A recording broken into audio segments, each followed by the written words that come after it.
Greetings and salutations, and welcome back to the Podcast, the show where we talk all about all things anime like men. My name's Craze, and with me as always is the sunburned Raven. How you doing today, Raven? Ugh.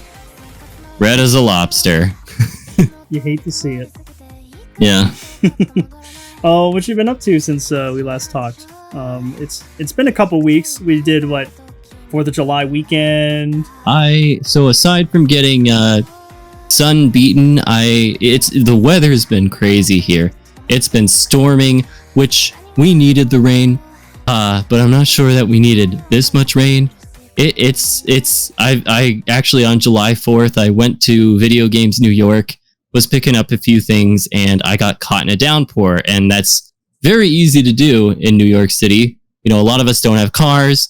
You take your chance, you go out, there might be a slight chance of rain, and then it turns into a downpour. And honestly, I think that's part of the reason that I got super sick. I got the flu, and then that's basically now just morphed into a cold that just won't leave. And it's just been really frustrating. We were supposed to record over the weekend, and I was like, dude, I just can't. But now I'm finally feeling better. A little mucusy still, a little gross. Not loving this look on myself, but that's what it is. But you do sound a lot better from the last time we spoke. So off air. Yes. But yes. Anything else up to you? Not too much. Just been getting work done.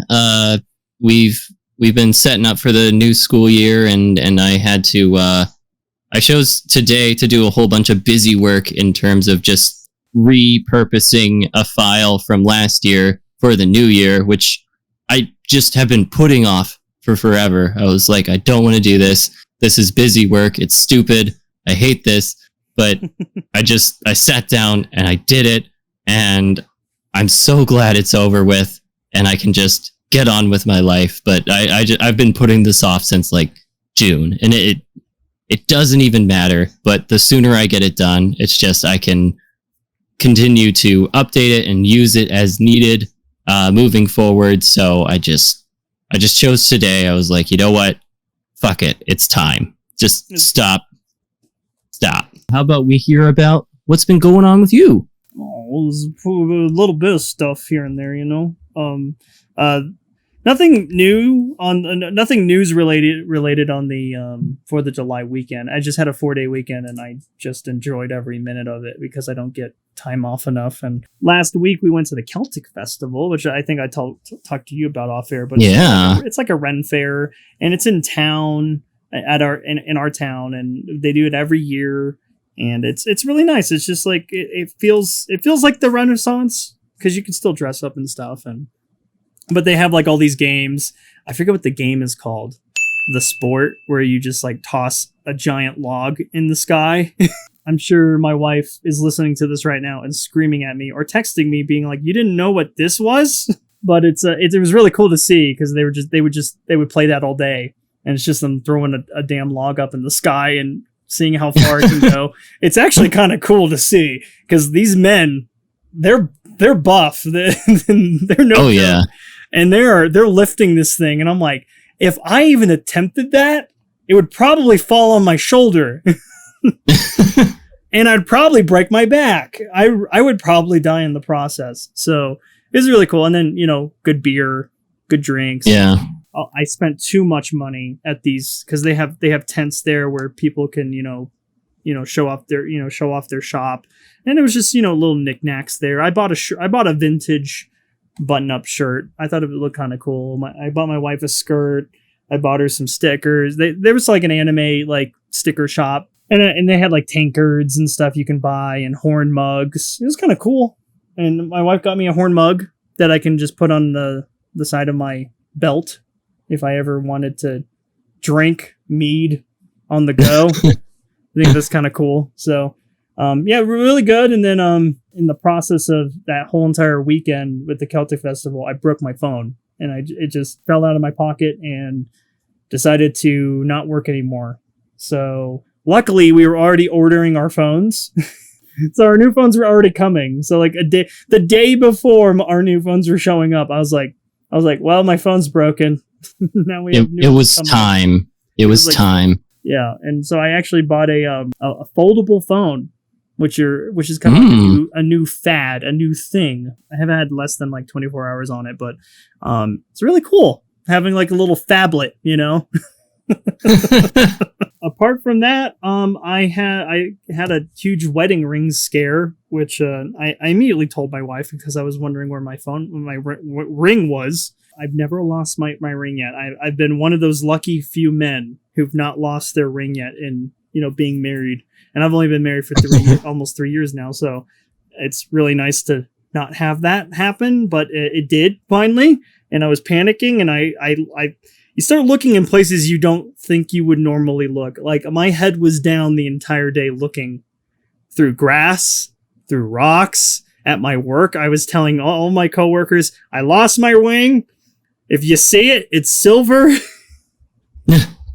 And then I finally, I will say, I found it in my bed, which is the last place I looked. Wow. Because it fell off my finger. It's getting so hot that like my ring just fell off, you know, slid off the finger because I'm sweating. That's my wedding ring scare. Hopefully you didn't have that before, have you? Well, yeah, I have. So mine was actually, so I have like a knock around one that I kind of wear like when I go to the gym or something. So it's a really important symbol to me. So I you know, but I don't want to wear the one that was actually given to me, and is special, but I still, as a symbol, just want to wear something when I'm like at the gym or, you know, swimming or something. So I just have like a knock around one, and that one, I don't know what happened. I just like took it off and it just put it somewhere, totally forgot where it was, and months go by. I mean, months. And I didn't say a peep because this was the knock around. I still had the important one, but I was like, shit. And I looked everywhere, and somehow we have like this little, like, it's actually kind of cool. It's this apricot plate that we keep in front of the TV, and we put like our controllers on it, some other knickknacks, and somehow it had got like pushed under there just ever so slightly, and so I just went for months like digging through everything, and it was just like pushed under this little plate on our TV stand, and I was like, are you fucking kidding me? I tore apart this place, and it's just like sitting right on our TV stand. It's in the most unlikely places usually. Like, right. It was in the bed. I mean, like, I should have looked there. The most obvious place. Yours is a little kind of like, it was kind of hidden, it sounds like. Yeah. I mean, at least you found it eventually. That's some stories I hear about, you know, from people losing their ring. It's like, they never found it. Oh, yeah. It's just gone. It's gone in the wind. And to this day, and they never found it. So we're one of the fortunate few, okay? Oh, yeah. That's about it for my shenanigans with the, you know, the wedding ring stuff and Celtic Fest. Before we move on, we are kind of restructuring a little bit, and no one's told us to do this. I just thought this would be better for, you know, structuring how we progress through the podcast. So I do want to like start off before we get into our topic is what are we watching? As we usually do that at the end of the episode. I just thought they would probably segue better, and if it does, you know, let us know in the comments below or email us if that works better for you guys. We're going to try this out. But before we get into what we're watching, I wanted to talk about, you know, something we talked about a while ago is Hayao Miyazaki, you know, in Studio Ghibli's podcast episode that we did. And this just happened, you know, on July 14th, but he has a new movie out with Studio Ghibli. The man said he would never...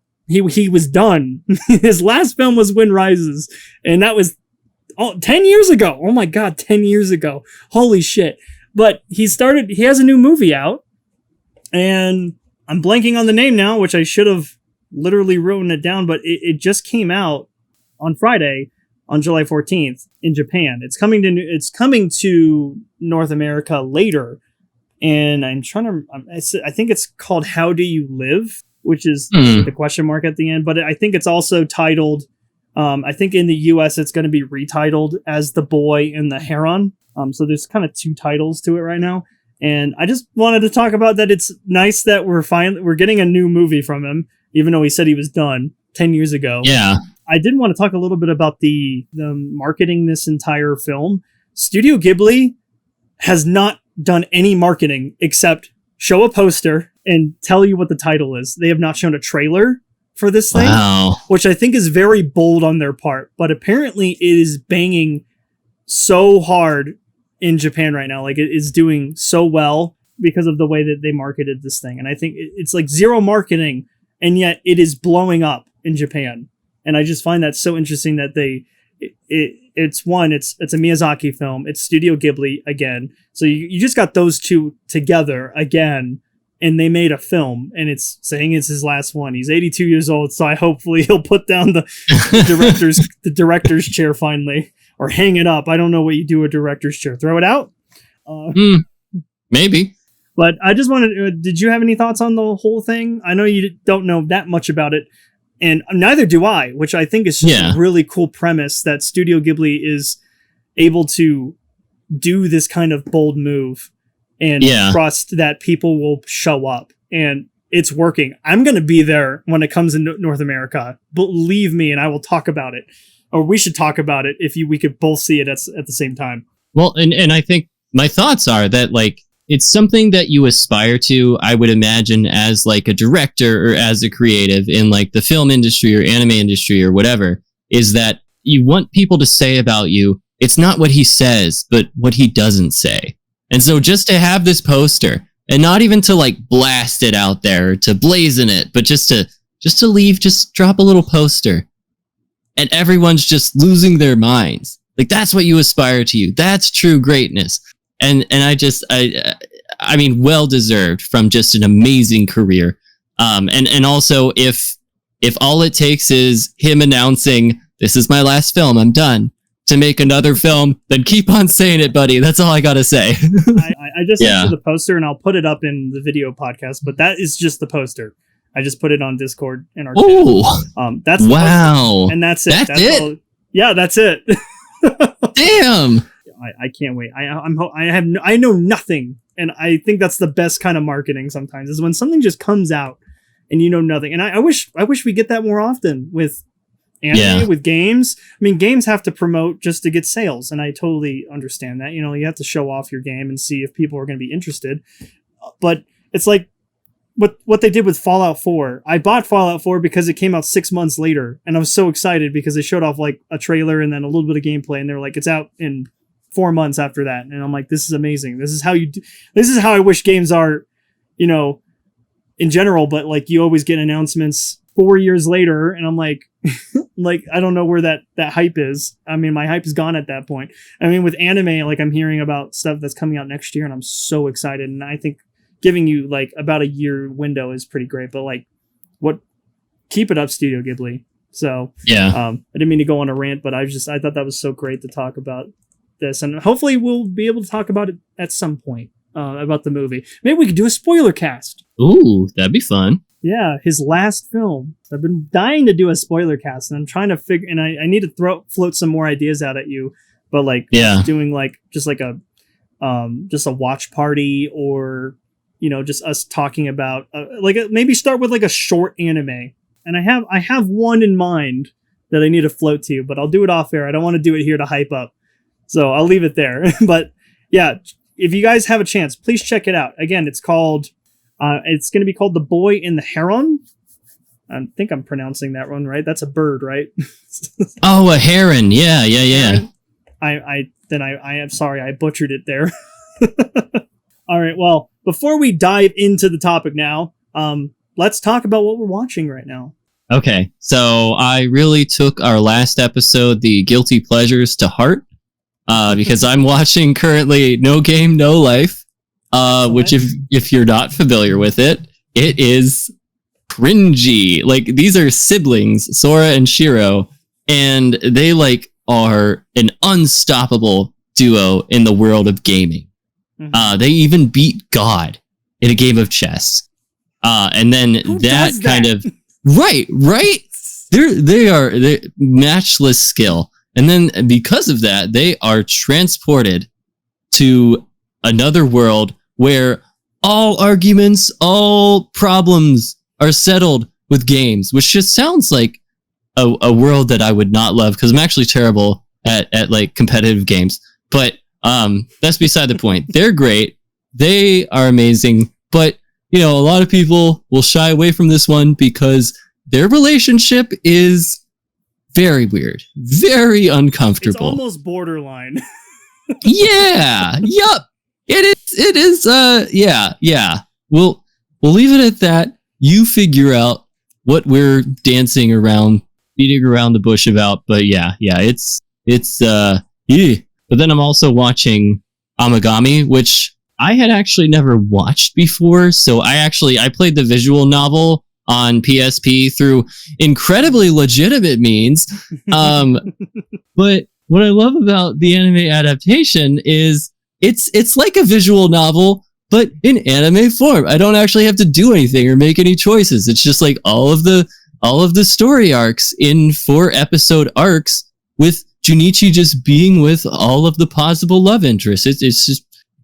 It's been so great. It's again another guilty pleasure. Just having a lot of fun, just enjoying that and reliving that, and not being in the driver's seat making life or death decisions on my PSP. So I guess on to my picks now. Yeah, I'm doing a blast from the past on this one because I'm actually really excited for the remake that we were kind of weeping out on off air, but Spice and Wolf. I love Spice and Wolf. It's so good. And it was my early 2000s like anime growing up. I love the European setting for it. I mean, the basic gist of it is it's about a merchant who is, he just travels around the countryside of Europe, like this European, like what I would say like 1800s, or not even 1800s. There's no electricity. I'm trying. I don't know. Yeah, maybe 1700s, maybe early 1800s.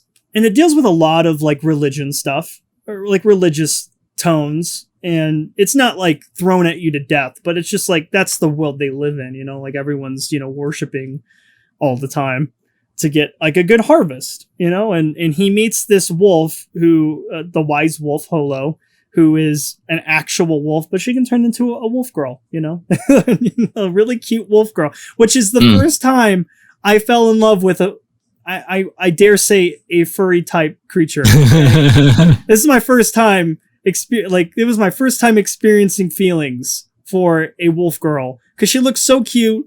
And I loved when like she would talk with Lawrence, because they have the best chemistry ever together. Oh yeah. Just them talking to each other. You ship them so hard. And I know I haven't read the manga or the light novel or whatever they do. So I have no context to if they ever get together, though I'm sure they will, and the remake is getting me more excited. So we watched the first 2 seasons and they leave it at a cliffhanger in season 2. Yeah.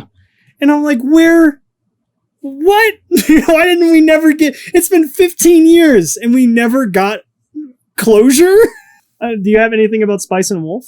I mean, I think just everything you said, the relationship between the two is just, it's so pure. It's so sweet. Mm-hmm. I fell hard for Holo too. I mean, who didn't?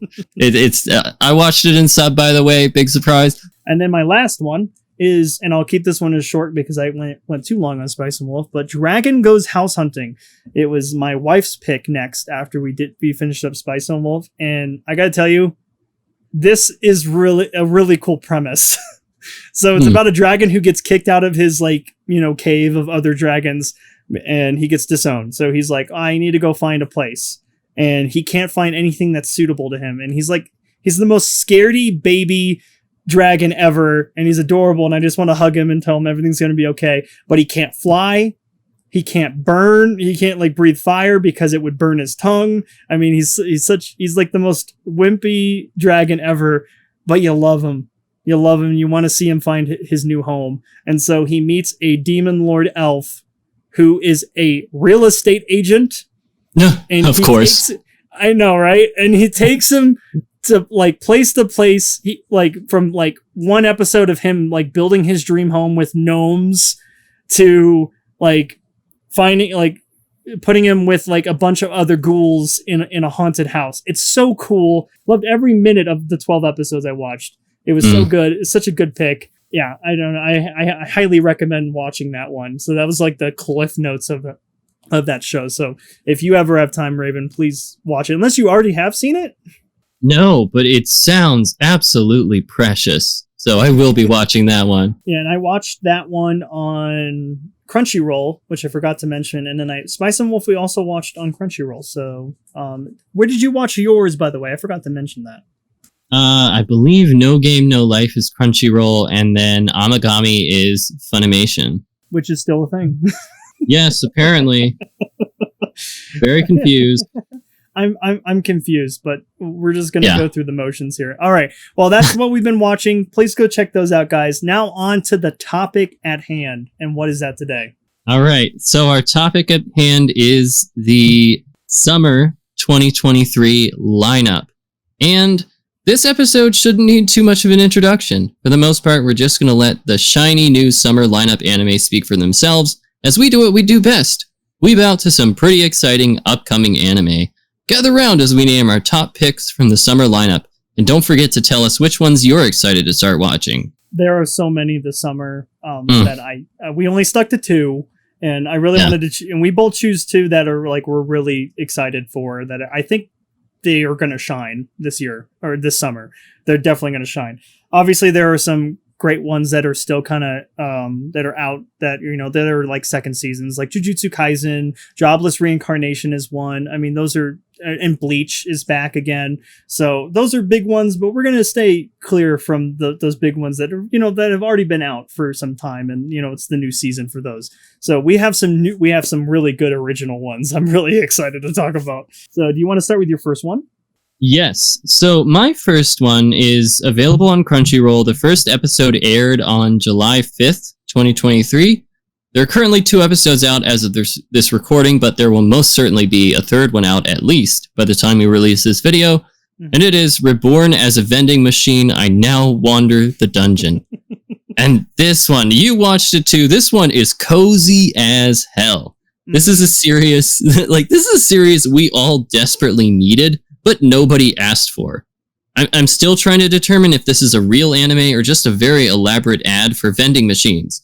Nevertheless, the mere existence of this anime demonstrates one very important thing for satire anime. If you're gonna do a bit, you've gotta commit to it, or you ain't legit. And the team behind this one exhibits a frighteningly high level of commitment to their premise. Our protagonist has an unrivaled love for vending machines. Within the first 30 seconds of the first episode, we see him on his motor scooter behind a truck carrying a vending machine in the bed. He and the truck driver are driving around a bend up a mountain, and the vending machine breaks loose from its restraints. Our hero jumps into action to try to save it and dies. He literally says, and I quote, "Oh no, that vending machine is in trouble," before gunning it to try to save it. Honestly, I find this so laugh out loud hilarious. Like, no one would do this. We would watch as the inanimate object tumbles down the side of the mountain and maybe, at best, feel bad for the inconvenienced delivery person. But after this comically deranged opening scene, he is miraculously reborn in a magical world as a vending machine. This is how he reacts when he first realizes it. Quote, "Wonderful! No matter how you look at it, I have to be a vending machine. My stuff is also reasonably priced. My white, perfectly rectangular body is both elegant, and functional." You can't make this up. And just a side note, this reminds me of, like, if you've ever had those candies, I think they're German. They're called Ritter Sport. And so they have a few, like, adjectives that they use to describe the candy, but one of them is literally quadratic because they're square. And I'm like, who the fuck? Bananas. But anyway, as a vending machine, we hear his inner monologues, but he is limited in what he can say out loud to what a vending machine might be pre-programmed to say. After a very long while alone, a female hunter named Lamis happens upon him and develops a liking for his products. In a stroke of genius, she has him choose phrases he can say to mean yes and no. in order to communicate at least to a slight degree with him. The whole premise seems to be a lesson in economics. The more money the protagonist gets from vending sales, the more points he gets to spend toward literally keeping the lights on, changing up his inventory, and upgrading to other abilities to be the best dang vending machine he can be. Neat. By spending points, he can do useful things like keep things cold or warm, or even warm things up or add hot water to things like cup noodles. Yippee! Lamis then brings him back to town in order to meet her friend, who tinkers with magic items similar to our protagonist. She also decides to call him Boxo. I'm actually kind of tickled that her protagonist doesn't get a name until the very end of the first episode. And we know he's a protagonist because he uses his powers for good. He tries to keep his prices low so hunters can afford his wares, and he also tries to not be in direct competition with the inn where Lamis works by removing certain popular items from his inventory during mealtimes at the inn. I feel like we were already headed in this direction with Isekai Land with campfire cooking in another world with my absurd skill, and this was the next logical step.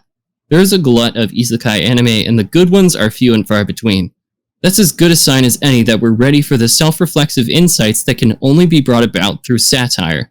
And I think our boy Boxo is the perfect man or vending machine for the job. If you're in the mood for a fun, absurd anime that will have you laughing and leave you with a smile on your face, you can't go wrong with this one. Fuddy-duddies, however, will almost certainly not like this one. Oh man, I'm glad you chose this one because I was a little hesitant at first because I was like, an isekai vending machine. Well, watching the first episode, I was like, okay, I'm down for this silly ride.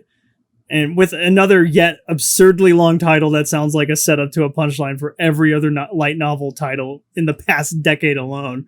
But it's hard to imagine even a better single summary of the state of the isekai genre than, I am reborn into a vending machine in another world. And now I'm under a dungeon. I love that we're just getting to that point where it's just being more and more obvious. Yeah, exactly.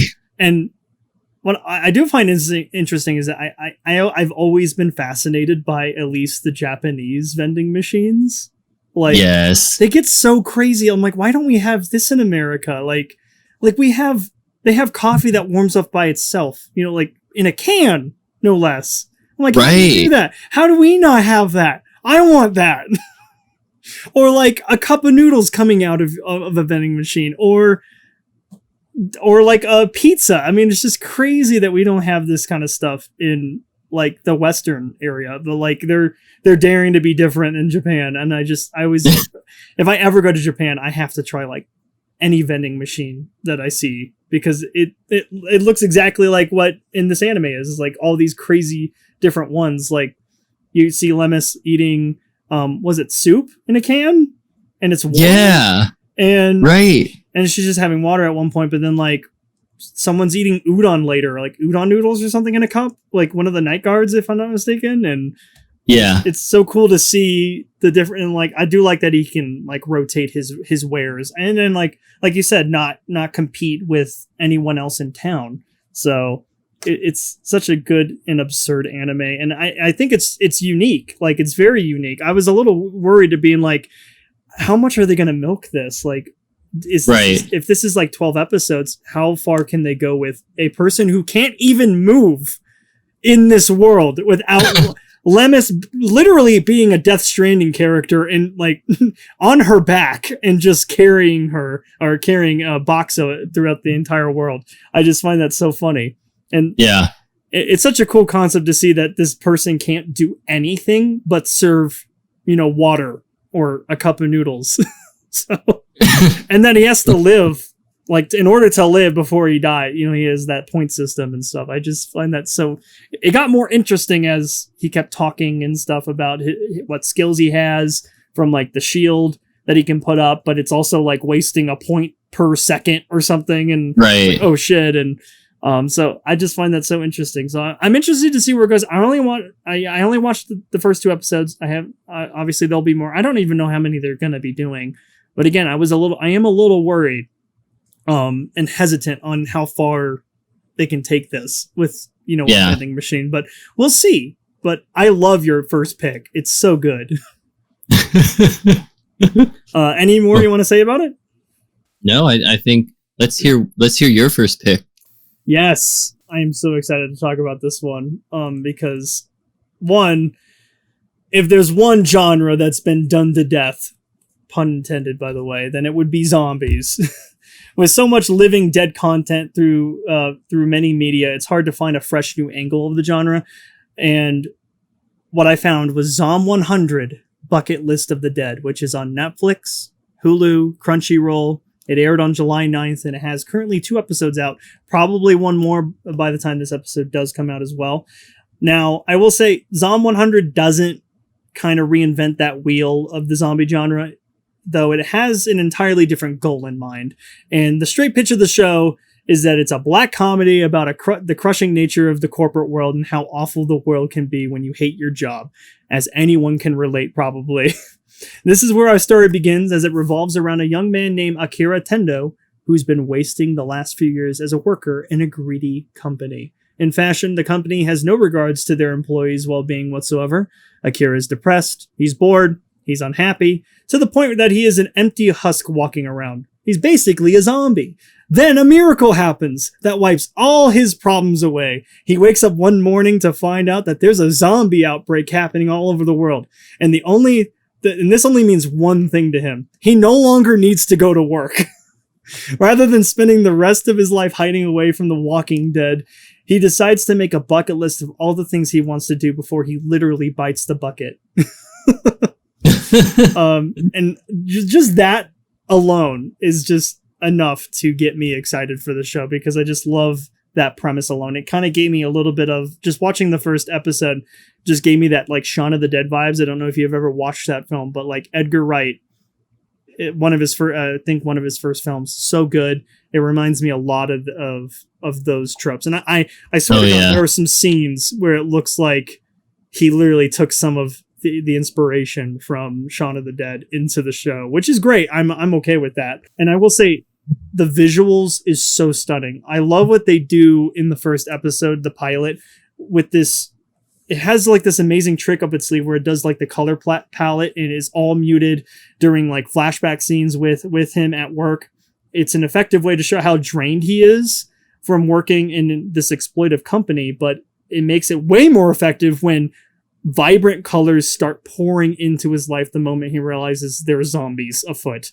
And it's so cool. Like I know you watched it, but like seeing different colors come into play. It's not just blood. It's just like, it's like yellow. It's blue. It's red. It's so cool to see. It's like, it's the same feeling. And I'm sure many other people felt like when you see Dorothy arrive at the Land of Oz full in color for the first time. It's so amazing. And I love what they did with it. And they still play on it in the second episode too. And even in the OP song. So good. But so far, the show has exceeded my expectations for what this could, because this could have just been another run-of-the-mill zombie show cash grab. Sure, it is yet another zombie show, but they use this as a great setup for a huge wake-up call to get one's life together. For the main character, he's learning through the apocalypse what it truly means to be alive, rather than merely just going through the motions in an existence that lacks neither direction or a purpose. But I'm still hooked by episode 1, and I can't wait to see where it goes next. I'm excited to see what his bucket list is, because they haven't mentioned it as much yet. He has a couple on his list, but not as many. The second episode kind of deals with him like just wanting to drink the whole day, and he runs out of beer and he has to go on a beer run. So no. And you can imagine where that takes him. So but that was just like the cliff notes of episode 2, but I just find it really interesting and I can't wait to see where it goes. What did you think of Zom 100? Okay, so I did watch the first episode, and I gotta say, this one is not for me. The amount of gore we see right out the gate, I mean, that made me a little queasy. So if you're like me and you have a bit more of a, queasy stomach, this one you might want to steer clear of. But I am really glad I finished the episode. Like you mentioned, the creative, stylistic choices this team makes in terms of visual presentation are just so smart. Also, using the conceit of the zombie apocalypse to make a statement about the soulless workforce life is probably the most brilliant use of the zombie apocalypse I've seen in quite some time. If I had a stronger stomach, I'd probably come back for seconds. Hey, you know what? It's not everyone's cup of tea, but I'm at least glad you at least went through the first episode, and you can see the brilliance there, at least what they're trying to convey. So I'm glad that you at least gave it a shot, and I'm glad you at least watched it, if not just the pilot. I'm gonna keep watching it till it's over and see how it does. So maybe there'll be an update in the future for it. But anything else? Yeah, I think, and that's the thing that kind of is weird about me, is like video games. I'm mostly can handle it. I don't necessarily like it, but I play a lot of horror games and there's a lot of gore. But there's something about like being in control of a character and being able to do something about it. Whereas when you're just watching an anime or you're watching a scary film, it's like, oh, fuck no, I can't do anything about this shit. Something about that in my mind is just like, oh god, oh god, oh god, oh god, oh god. But yeah, that was Zom 100 Bucket List of the Dead. Go check it out. Let us know what you guys thought down below. But on to the second pick for you, which I'm really excited, and I know you're excited. Let's talk about it. Okay, so before we do, quick correction to the anime that I've been watching. They're actually both on High Dive. That's the one streaming service that I just always forget I have. But anyway, No Game No Life and Amagami SS are on High Dive.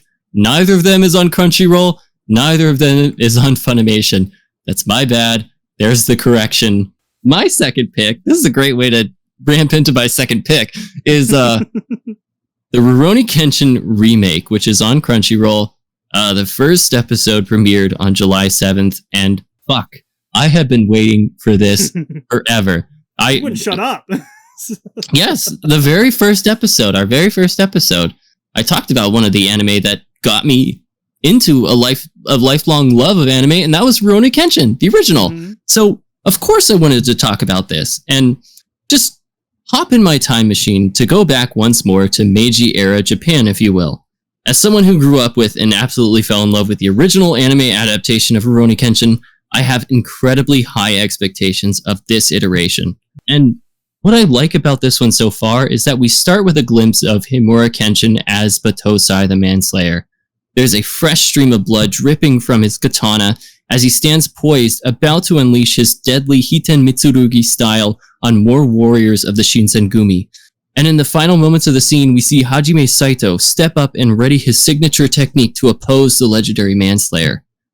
And then the opening credits roll. And what an OP. It's so reminiscent of shonen anime from the mid to late aughts. It's fucking sick. Though Sobakasu will always be number one, in my opinion, as far as OPs go. Also, they better use Hiten Mitsurugi Ryu moving forward. It's one of the musical tracks from the original. They didn't in the big showdown in episode 1, and I just won't stand for it if they don't make this right in future episodes. And honestly, the music in this series is forgettable across the board compared to the original. Like, the music accomplishes its job, I guess, but nothing stands out. In the big fight scene at the end, we get a song that may as well be called A Hero Emerges. I don't really know what the name of the track is, but it's just like any other heroic music. Does it fulfill the role of building up to a triumphal instrumentation right at the conclusion of the battle where Kenshin towers over a bunch of beat-up thugs? Sure. Is it anything special? Honestly, I'm gonna need to see some better effort in future episodes. Normally, I wouldn't harp on this, but the music was so good in the original that I can't not bring it up. And that's probably the only thing that I was disappointed about. The intro scene is markedly different from the original anime run. In the former version, we actually open with some historical context narrated by Kaoru Kamiya. I gotta say, opening with a flashback of Kenshin in the heat of battle was a much better way to start the series off. Big improvement there. We get to see right before our eyes the stark contrast between the copious bloodshed characteristic of the bloody Bakumatsu era, as well as of Kenshin the Manslayer compared to the penitent and pacifistic Kenshin the Wanderer. And it's shown, not told, which is always the way to go. Then events play out like they do in the first anime run, with the confrontation between Miss Kaoru and Kenshin, and then of course the big problem of a mass murderer besmirching the good name of the Kamiya Dojo. This version also feels more adult with more blood and gore from the fight scenes, as well as a deeper exploration of the negative connotations of being a Rurouni. In a scene between Kihei and Kaoru, after she gets injured by the fake Batosai, Kihei says, "A Rurouni is nothing more than a failure in life." I'm looking forward to how this version of Rurouni Kenshin handles this idea. We really didn't get very much from the original. At most, Kenshin came off as a happy-go-lucky mooch, but there wasn't really anything too negative associated with his wanderer status. There's also more of an air of incredulity surrounding the dubious existence of Batosai the Manslayer in this iteration. In the original, everyone just operated as though his existence were without question, though people seldom were able to finger Himura Kenshin as the one and only until he either admitted it or made it crystal clear with his swordsmanship. Again, I think this lends to a much more adult version of the story, with the fact that many people who inhabit the world in this version treat it as little more than legend. It's another detail I'm interested in seeing playing out. I also think this version of Kaoru comes off as a bit more effeminate and less headstrong than in the original series. Still waiting to see more about that, but I'm interested in the different direction they seem to be taking with her characterization. And in the second episode, Kaoru starts to wonder why Kenshin is a Rurouni. After all, many of the other Imperialists now hold public office and no longer wield swords. Though Kenshin's sword is all but useless, why has he chosen this path? And we get a lot of this same pondering in the original, but I think this time around we are definitely getting more at Kenshin's desire for penitence. He could have easily taken public office. Hell, he could still probably be a bodyguard or join the police like Saito. But instead, he wanders and is only intent on atoning for all the bloodshed his hands and his sword have caused. We definitely get that in the original, but it seems so much more palpable in this rendition. And that's what I love about this version of Rurouni Kenshin. He knows that he was used by the government to kill anyone who stood in the way of the Meiji Revolution. Many of the other imperialists he fought alongside either blame the government or try to get fat off them now, but Kenshin atones. Even though people in higher positions of power told him to do the things he did that made him the legendary Batosai, he takes responsibility for the atonement. This can also be understood from the original series, but it is so much clearer and more fleshed out in the remake, and I gotta say, I love it. Manslayer is back. Our boy is back. I love it. Kenshin is back, man. I'm so excited that you chose this one because it's giving me that nostalgic, vibe.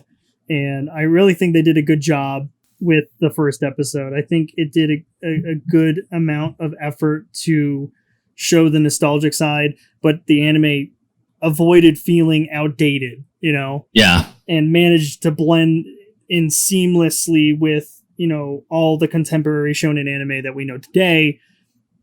And the setting, the characters, the villains, and the motivations all feel relevant in today's landscape with anime. I was getting so many good vibes about this man who doesn't want to ever touch a sword again, or just kill. Yeah.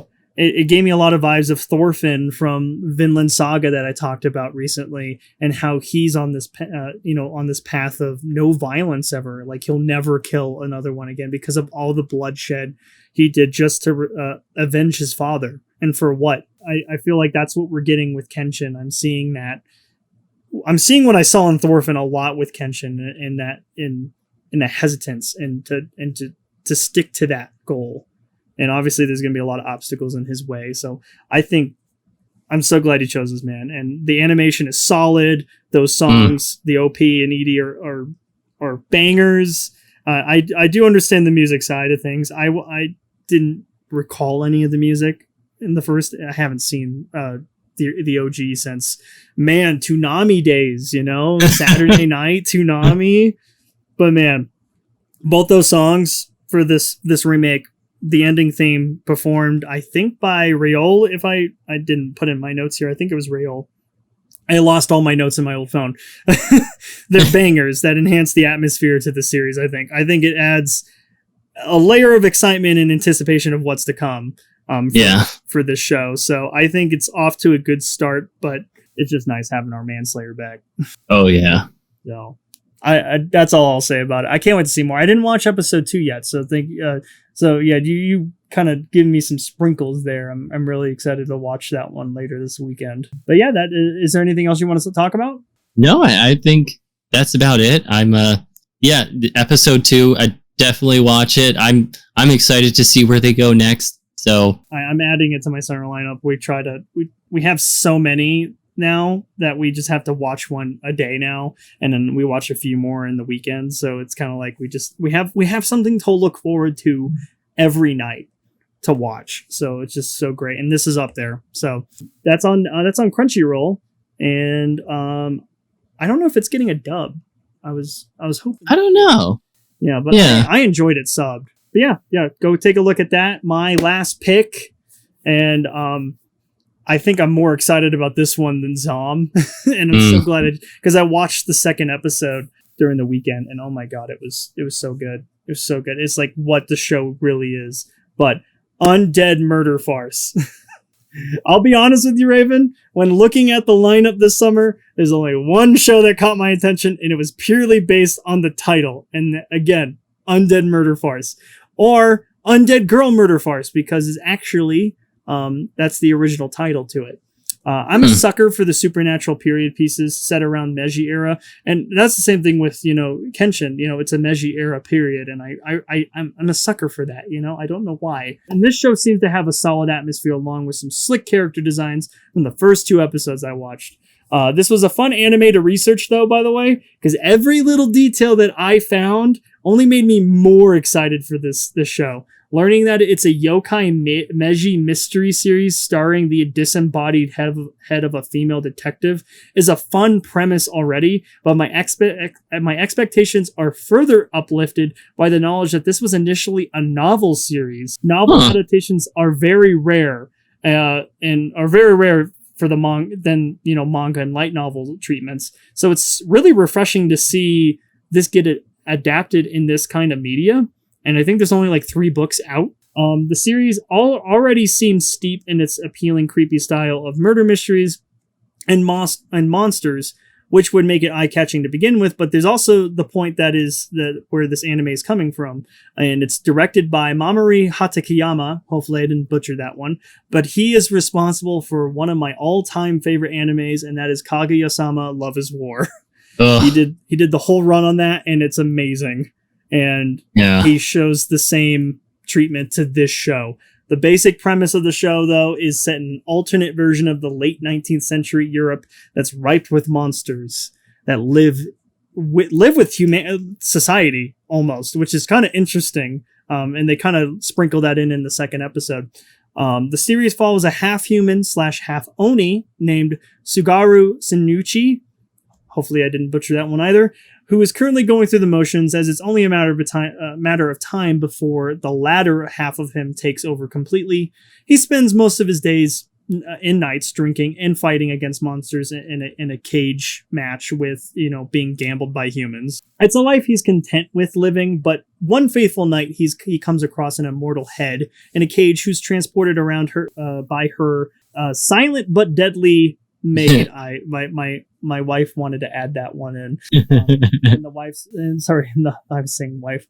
The maid's name is Suzuku Hisai.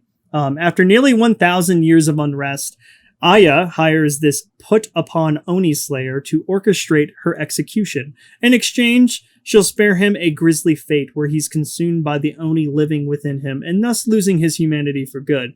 But he counteroffers with the immortal head to hunt down this mad scientist that made them who they are today. And thus the saliva-swapping shenanigans is afoot. And that said, though, the first episode is quite different from the 2 episodes I watched. So those listening or watching should not just stop at the pilot. I really urge people to watch the second episode. It's, I think, where the show really introduces us to what the show truly is. But I'll get there in a moment. I would say mostly the first episode is like a set dressing that exists to offer the character's backstory, as it feels more like a prologue to the main story. Now, that's not necessarily a bad thing, but the murder-solving mystery aspect is totally absent in the first episode. And I wasn't really hooked on that first episode, if I'm being honest, and neither was my wife. But we do quick, and it starts off in this like Japanese setting, and it quickly moves over to the European Victorian setting, where where the show is going to take place, and the second episode is where we get there. The second episode is a banger. It's a series of supernatural murder mysteries as we have Sugaru and Aya solving a Transylvanian vampire murder mystery in the second episode. And this show clearly is wearing its fantasy on its sleeves.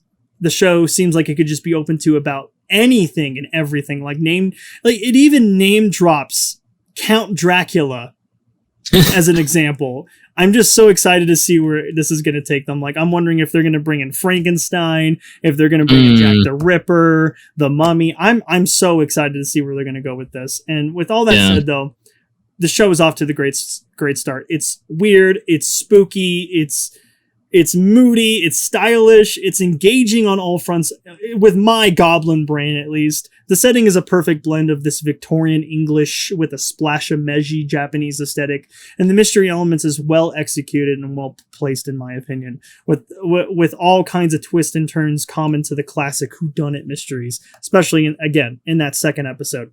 So good. Like, I was so sad that it was over, and I was like, I need another episode now. So what did you think of Undead Murder Farce? So basically everything you just said. This series is just awesome, and it's right up my alley. I am a sucker for vampires, whodunit mysteries, and Japanese ghoulies and ghosties.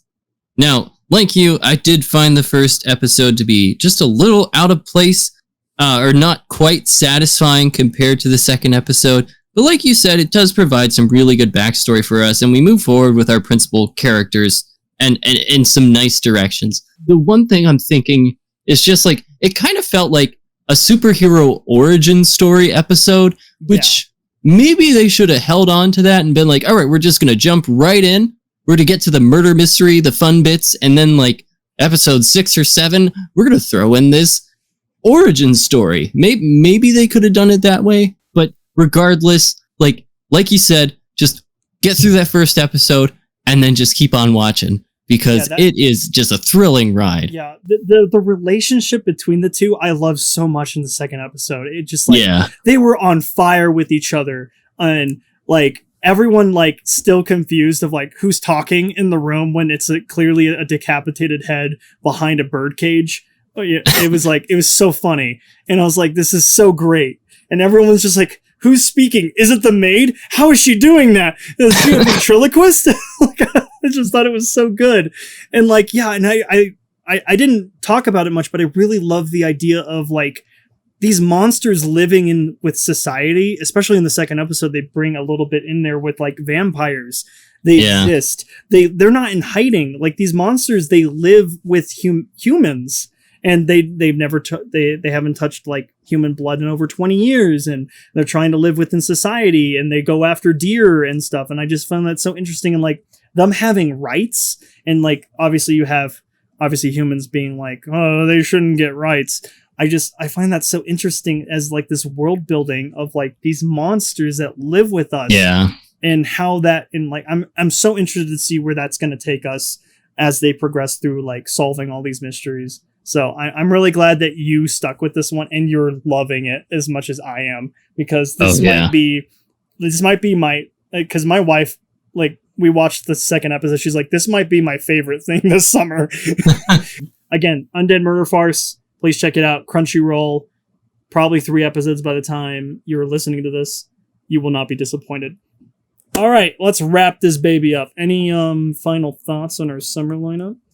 Yeah. So those are our picks from the summer lineup.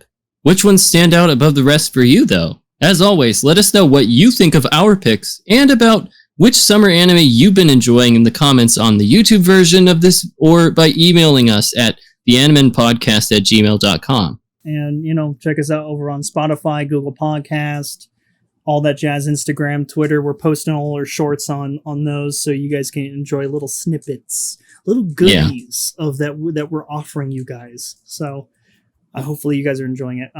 Where can people find us when we're not talking about anime, though? So I have a YouTube channel called Ravenbrook Plays, where I do a lot of horror stuff. I'm working through .hack IMOQ, which is the original .hack series, and then I'll be moving on to .hack GU. And I also do like reviews I'm starting to branch out into more kind of like video game lore videos and character studies on just kind of deep dives and stuff. So that's been a lot of fun for me.